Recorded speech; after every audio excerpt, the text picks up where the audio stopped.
Saviez-vous que l'alimentation était responsable d'environ un tiers des émissions mondiales de gaz à effet de serre, soit plus que tout le secteur du transport, avions, bateaux, camions et voitures réunis.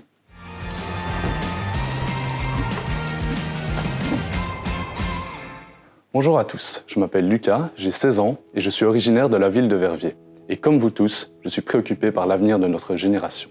Mon intérêt pour l'écologie vient en grande partie de ma mère, qui travaille dans la coopérative Vervico, promouvant notamment le zéro déchet, le fair trade et les circuits courts. J'ai conscience d'être trop jeune pour changer le monde, mais je suis convaincu que si, chacun à notre échelle, nous réalisons des petits gestes bénéfiques pour l'environnement, nous pouvons faire une grande différence.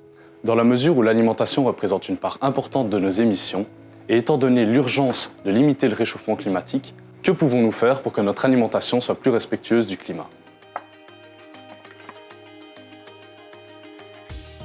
Les produits d'origine animale émettent beaucoup plus de gaz à effet de serre que ceux d'origine végétale, surtout lorsqu'ils proviennent des ruminants, qui émettent de grandes quantités de méthane, un très puissant gaz à effet de serre. En clair, pour faire la différence, nous pouvons réduire notre consommation de viande et de produits laitiers. Un régime alimentaire basé principalement sur des aliments d'origine végétale permettrait d'abaisser les émissions de gaz à effet de serre générées par l'alimentation jusqu'à 73%. Par ailleurs, au lieu de consacrer des terres pour la culture d'aliments pour notre bétail, nous pouvons y faire pousser des aliments pour notre propre alimentation, ce qui est beaucoup plus rentable. On est donc 2 fois gagnant. Deuxième point, luttons contre le gaspillage.